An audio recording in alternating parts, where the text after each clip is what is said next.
안녕하세요. 저는 올해로 30이 되었고 벌써 며칠 후면 31 되는 여자입니다. 올해 참 코로나로 거지 같고 힘든 나날들을 보냈는데 여러분들은 모두 무탈하신가요? 저희는 그나마 동네에서 자영업자분들이 오고 가며 사먹는 몇천 원짜리 김밥을 파는 작은 식당을 하는지라 꾸준히 수요가 없었던 것은 아니었지만 코로나로 위생관리한다고 또 바로 옆에 코로나 환자가 다녀간 식당이 생겨난 바람에 한바탕 구청에서 흰 우주복 입은 사람들이 나타났다 떠났고 여러모로 사람들이 위험하다는 인식을 하는 건지 도통 가게 앞을 오고 가지 않아서 매출은 작년에 비해 절반 정도 떨어진 상태입니다. 물론 코로나로 인해 다들 외식이나 밖에서 먹는 걸 안 하시는 바람에 떨어진 이유도 있겠지만 말입니다. 경제 사정이 이렇다 보니 유독 돈에 대한 스트레스를 많이 받았던 것 같아요. 저는 더군다나 아이가 둘이 있는 애엄마니까요. 첫째를 낳았던 4년 전은 장사를 시작하기 전이어서 주기적으로 통장에 들어오는 월급도 있었고 남편의 월급까지 합쳐 나름 여유가 있었습니다. 첫 아이다 보니 사랑이 특별하기도 했고 그래서 우리 아이 임신한 동안에 먹고 싶은 것들은 웬만하면 다 사 먹거나 남편이 사주었던 것 같아요.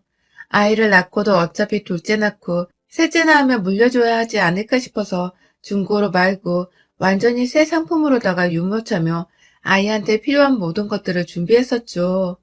그 중에 가장 신경 쓰였던 것은 바로 돌잔치였습니다. 뭐 대단히 성대하게 재벌집 애마냥 돌잔치를 한 것은 당연히 아니고요.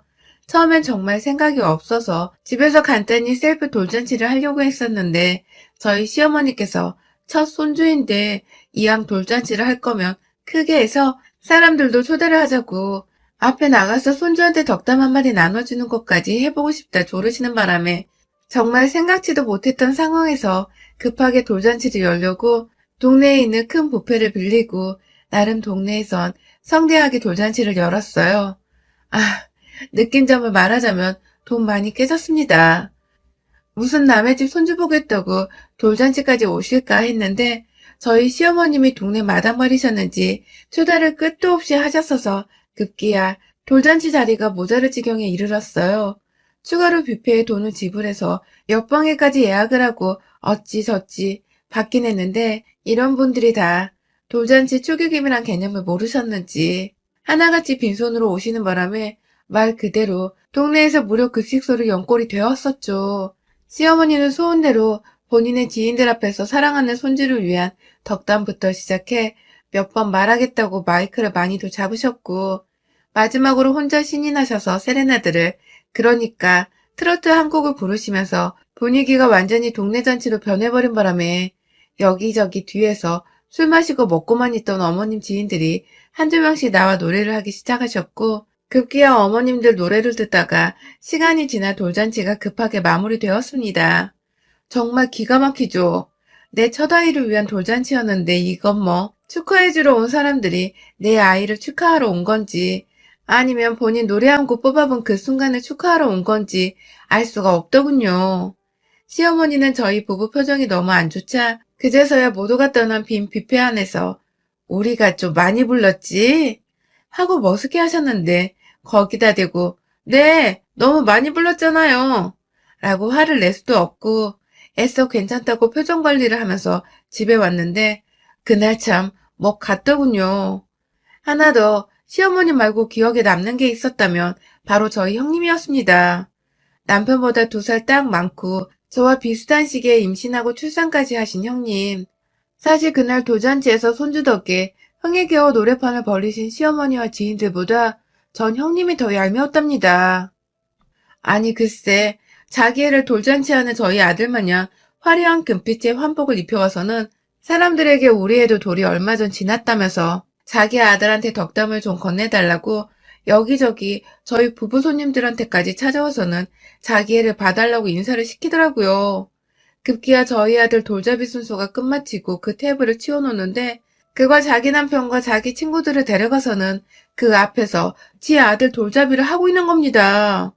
네, 그러니까 다른 말로 하자면 저희 형님은 동생 부부한테 상의 한 번 없이 자기 친구들을 조카 돌잔치에 멋대로 초대를 했고요. 조카가 돌잡이하고 뷔페에 반납할 거 반, 우리 부부가 직접 돈 들여 산 물건들이 반이 그 돌잡이 물품들을 지들 멋대로 잔치 중에 우르르 몰려가 그 앞에서 자기의 돌잡이를 벌렸다는 겁니다. 자연스레 옆에서 환호를 지르고 난리를 피우는 사람들의 시선은 저희 부부와 아이에게서 저 멀리 형님네 부부와 형님 아기에게로 쏠릴 수밖에 없었고요. 저희 부모님 포함해 저희 지인들까지 이게 무슨 개떡 같은 상황인가 싶어 당황해하며 아주 어수선했죠. 뒤늦게야 뷔페에서 고용해주신 사회자분께서 뒷정리를 하며 어찌저찌 그 무리들은 모여있다 해산당했지만 이미 형님의 아이가 저희 아이 돌잡이 물건들 중에서 돌잡이를 한 뒤였고 형님의 친구들까지 저희의 돌잔치에 참여를 해서 무료로 뷔페를 얻어먹고 다니고 있다는 것을 알고 난 후였어요.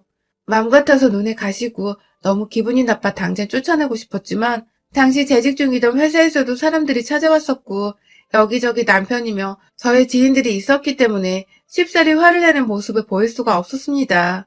아, 그날의 기억으로 인해 저나 남편이나 형님에 대해 참 수치스럽게 생각을 하고 있어요.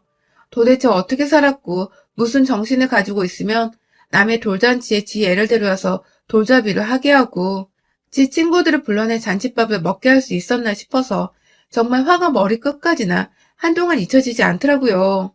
시어머니 또 중간에서 눈치가 더럽게 없어. 우리 손주랑 우리 외손주 돌잔치 참 재밌었어. 라는 소리나 해대시고 시어머니 눈에도 두 아이의 돌잔치로 보였었는데 다른 사람들 눈에는 어떻게 비춰졌을까 싶어 한동안 회사 출근하는 것도 정말 얼굴 붉히면서 출근을 했습니다. 그러다가 제가 아이를 키우면서 회사를 다니기 힘들어 퇴사를 했어요. 퇴사를 하고 한창 아이를 키우다가 우연히 엄마가 하시던 가게를 폐업한다 하시길래 제가 넘겨받아 김밥 분식점으로 차리게 되었고요. 엄마가 쓰시던 것들로 업종만 바꿔보는 것이라 준비할 것이 그리 많지는 않았지만 아무튼 일하며 시간 내기 힘들었는데 그 때문에 자연스레 저와 바톤 터치를 하면서 엄마가 저희 아이를 자주 돌봐주셨어요. 그렇게 큰 돈은 못 벌더라도 직장 다닐 때만큼은 벌게 되면서 나름 상사의 스트레스 없이 즐거운 마음으로 장사를 했습니다. 여기저기 간단히 식사하러 찾는 주변 가게 사장님분들이 단골이 되어주시니 그저 감사한 마음에 더 열심히 일을 했어요. 가끔 남편도 퇴근하고 일 도와준다고 찾아와서는 남은 분식까지 자기가 다 먹고 가겠다며 음식물을 비워주는 때도 있었고 큰아이와 함께 가게에 찾아와 엄마 일하는 거 보면서 놀기도 하고 참 나름대로 저희는 재밌게 장사하면서 살고 있었죠.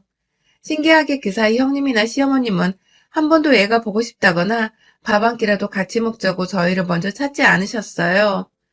처음은 제가 그래도 며느리라며 몇 번 연락도 드려보고 사실 돌잔치 때 앙금이 남은 후로는 정말 가끔 시어머니께만 연락을 드렸는데 이상하게 불편해하시고 뭔가 껄끄러워하시는 것이 저도 그 후로 마음이 편치 않아 먼저 연락을 드리지 않았죠.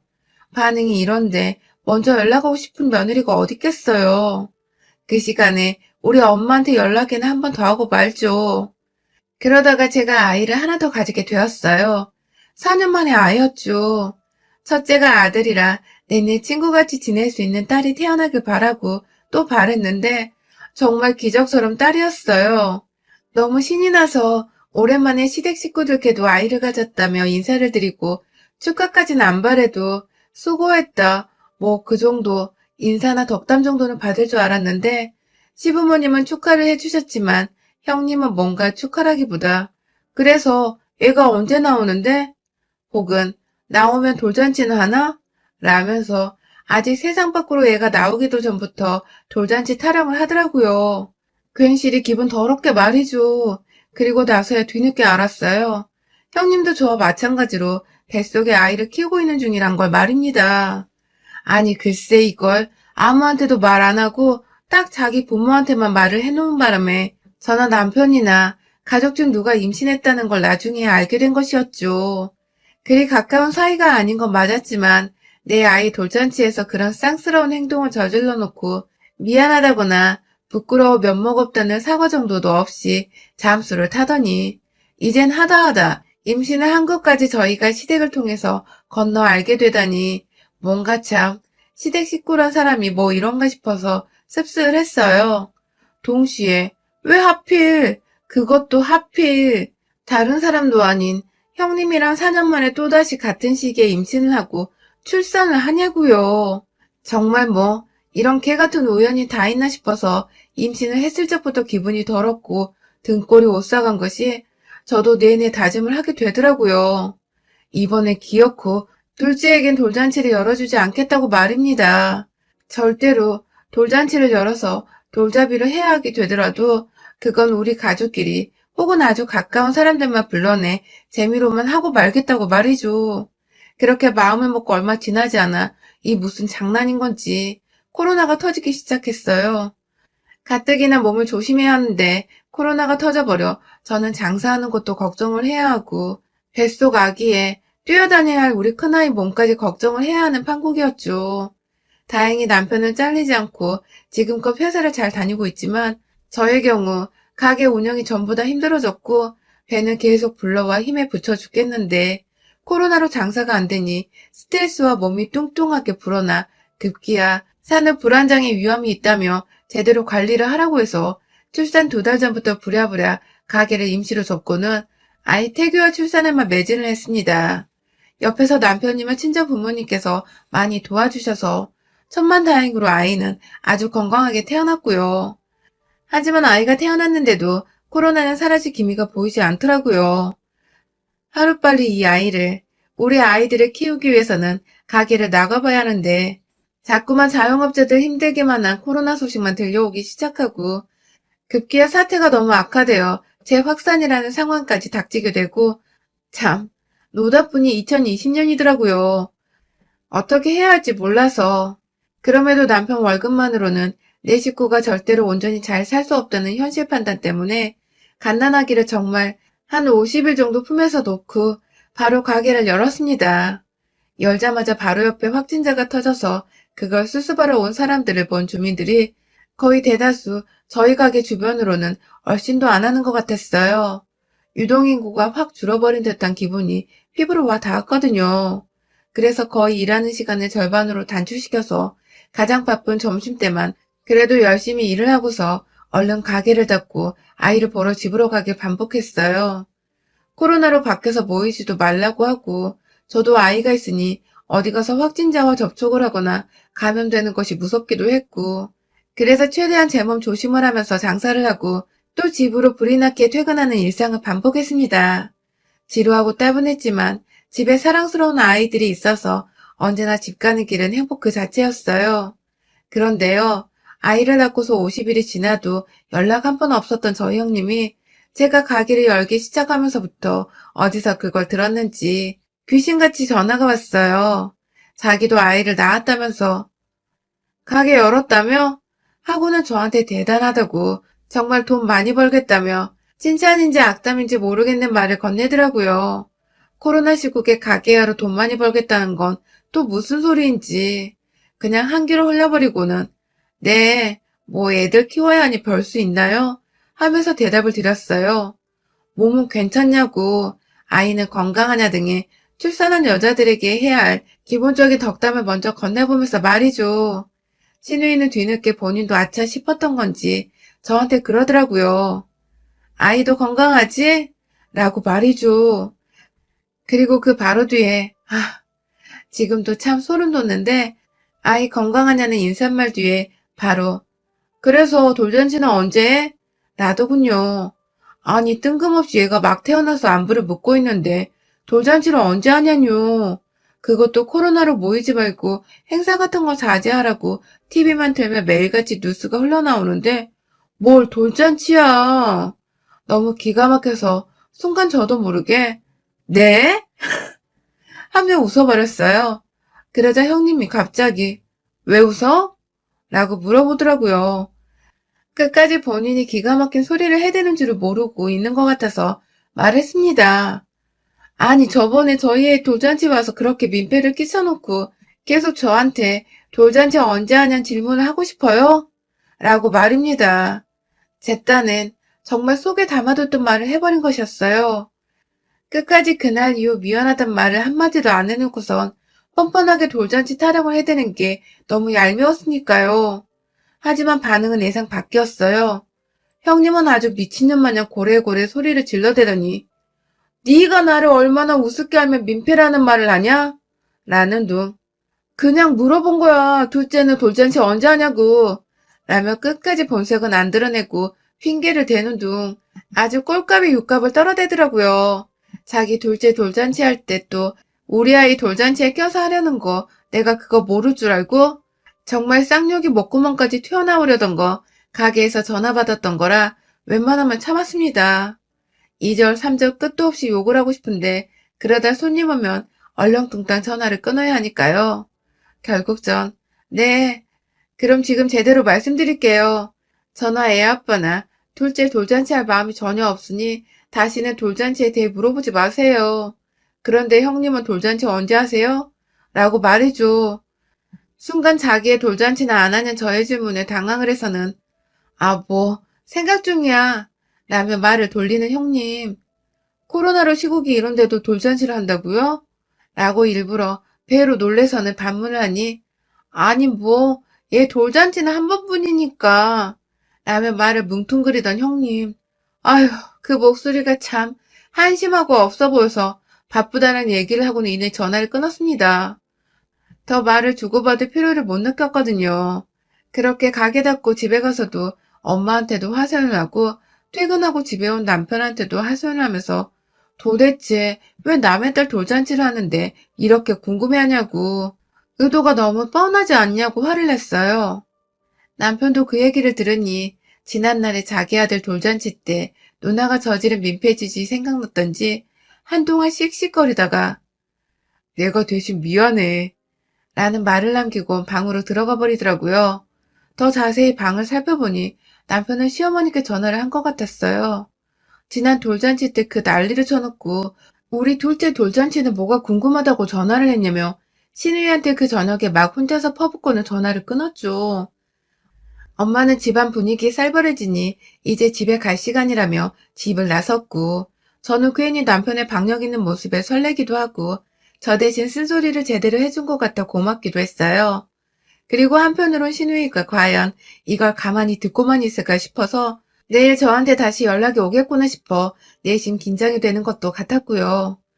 그리고 다음날 친정엄마와 터치를 하고 가게로 출근을 했는데 제 예상이 적중했습니다. 글쎄 4년 만에 그날 돌잔치 이후로 처음 보는 형님께서 저희 가게를 찾아오신 겁니다. 동서가게 찾아오면 빈손으로 찾아오는 것부터 오자마자 나도 제일 비싼 김밥 하나만 줘 하면서 돈도 안 낼 거면서 맡겨놓은 듯 달라고 하는 형님 태도는 4년 전 돌잔치 하던 그때와 달라진 것이 하나도 없더군요. 남한테 기대서 자기 욕구를 해치우려는 것이 이건 사람 죽이는 기생충보다 더하면 더했지 덜하지 않겠더라고요. 제 감정을 완전히 피말려 죽이려는 듯 했으니까요. 대놓고 가장 기본이 야채김밥 한 줄을 썰어줬습니다. 그러자 형님은 야채밖에 안 없다는 말을 하다 이내 그게 가장 저렴한 김밥인 걸 알아채고는 똥 씹은 표정으로 김밥을 처먹처먹 하더니 여기 오뎅 국물은 없냐? 찍어 먹을 떡볶이 소스를 좀 달라는 등의 주제넘는 주문을 해대면서 절 자꾸만 심부름시켰어요.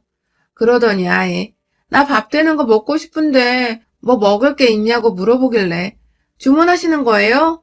라고 하자 뭐 남는 음식 없나? 하면 말을 돌리더라고요. 아휴 빈대근성 진짜. 근데요 제 눈치를 보며 김밥부터 처먹던 형님이 갑자기 또 제 둘째 돌잔치 얘기를 꺼내는 겁니다. 뜬금없이 김밥 하나를 집어먹고는 밥알을 굳이 튀기면서까지 뭐 급한 말이라고. 왜 둘째 돌잔치는 안 한다는 거야? 라고 물어보는 겁니다. 제가 그 철판에다가 팔아야 할 떡볶이를 막 만들려고 떡을 들이부었는데 뒤에서 또 돌잔치 타령을 하니 진짜 신물이 나더라고요. 남의 딸 돌잔치 얘기 그만하세요. 라고 말씀을 드리자 어떻게 남의 딸이야 내 조카인데 하면서 조카랑 내 딸도 비슷하게 태어났으니까 이왕이면 돌잔치 할 때 우리 딸도 라고 급기야 자기 본색을 드러내는 형님.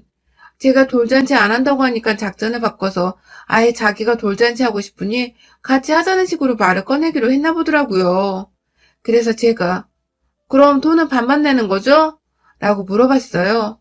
당연히 가장 먼저 알고 싶은 대목이었고 또 돌잔치를 같이 하자는 말은 당근 돈을 반반씩 부담할 거라는 뜻이라 생각을 했죠. 하지만 형님의 말은 참 가관이었습니다. 하, 듣자 듣자 하니까 야 올케 너 진짜 뭘 그런 거 가지고 반반을 해 쪼잔하게 라더군요. 자기 분담 없이 공짜로 돌잔치를 하려는 거지가 돌잔치를 열고 평등하게 반반 부담하자는 평민한테 쪼잔하다니. 정말 미쳐 돌아버리기 딱 직전인 그때 저의 일그러진 표정을 보고서 기분이 나빴던지 형님이 쐐기를 박더군요. 너 요즘 애 낳은 사람들이 돌잔치를 해야지. 안 하고 애 낳은 거 사람들한테 안 보여주면 그거 국샹이야 국샹. 나라에 보탬 만드는 년. 이라고 말입니다. 멀쩡히 장사하려는 남의 가게에 약속도 없이 찾아와서는 고모라는 인간이 한다는 말이 아이 건강하냐 혹은 아이 얼굴 보고 싶다가 아니라 얘 돌잔치 할 때 같이 하면 좋다는 빈대붙는 말부터 시작해서 돌잔치 안 하겠다는 올케한테 한다는 말이 나라에 보탬한다는 국상이라니 참나. 요즘 코로나 방역이네 뭐로 최근까지 국뽕은 들어봤는데 살다 요즘 같은 불경기에 애를 둘씩이나 낳고 키워보겠다고 출산 후 100일도 안 되어 장사하러 뛰쳐나왔더니 국상이나 소리나 듣고 있고 말이죠. 왜 사나 싶더군요. 그리고 이왕 죽고 싶은 거 저 쌍년을 먼저 뒤져버리게 해놓고 죽어야지 싶더라고요. 철판에 떡볶이를 끓이다 말고 분식집에서 쓰는 대형 거름체를 갖다가 떡볶이 떡을 그대로 건져 올렸어요. 슬슬 뜨뜻해지고 있던 물에 익어서 뜨뜻했던 떡을 거지 같은 년아 하면서 차마 가게 밖에서 난동 부리긴 뭐해서 가게 안에서 처먹고 있던 형님을 그대로 내버려둔 채 거름채 속 떡볶이 떡을 확 던져버렸습니다. 진짜 다다다다닥 하면서 떡에 맞은 형님은 미쳤어? 하면서 피한다고 구석으로 더 들어갔는데 그걸 가만히 놓칠 제가 아니죠. 구석탱이에 있는 형님한테로 지가 먹고 있던 김밥부터 시작해서 제가 장사하겠다고 만들어 놓은 김밥을 옆구리에 칼집 하나만 내선 정말 미친년처럼 발악하며 한 손을 잡고 형님을 향해 매질하기 시작했어요. 한 번 때릴 때마다 옆구리가 터져서는 안에 있는 내용물이 떨어졌는데 마지막에 제 손에 쌀알이 완전히 떡이 되어버릴 때까지 정말 쉬지도 않고 김밥 5줄 넘게 그렇게 회초리로 때리는 마냥 형님의 면상을 향해 패줬습니다. 우리 형님 마땅히 씻을 곳도 없는데 저한테 냄새나는 김밥으로 처맞기만 하고는 겁에 질려 막 주랭난 척 가게를 나가더라고요. 정말 순식간에 뒷모습이 안 보였을 정도로 뛰쳐 도망간 바람에 신발 한 짝이 저희 가게 바로 앞에 덩그러니 남겨져 있더군요. 아유, 말이라도 좀 곱게 염치라도 있어야지. 돈이라도 좀 내고 돌잔치를 같이 하자 뭐 하자 했으면 제가 오죽 친절히 대응했을까요. 그 입이 방정이고 태생이 그지 같아서 염치라는 것도 모른 채 공짜로 돌잔치를 하려 하고 남의 가족에 민폐나 끼치더니 한 번이 아닌 2번을 또 그 짓을 하려 하다니 맘 같아선 확 걸음체로 기름칠해줘서 좁혀주고 싶었는데 아이들 고모니까 그거로 치닫는 것까지는 참았습니다. 뭐 나름 김밥에 떡으로 혼나 가게 홍군형 내준 건 속이 시원할 정도로 잘한 것 같네요. 그 후 형님은 정말 쥐죽은 듯 남편이나 저한테 연락 한 번이 없었고 저희는 소원대로 저희 가족끼리 단촐하게 일부러 시부모님까지 저희 집으로 초대를 해서는 형님 보란 듯 온전히 가족끼리만 화목하고 세상 행복하게 돌잔치를 했습니다. 맞춤독에 맞춤 돌잡이 세트까지 우리 딸아이가 5만원짜리 지폐 잡는 거 사진으로 남겨서 카톡 프로필 사진도 설정을 해놨네요. 우리 형님 제 카톡 사진 보며 얼마나 저희 집에 못 온 걸 아쉬워하고 있을지. 그 거지건성 빈대본성은 안 봐도 뻔한데 부디 끝까지 짜져 계시길요. 여러분의 생각은 댓글로 남겨주세요. 오늘도 시청해주셔서 정말 감사합니다.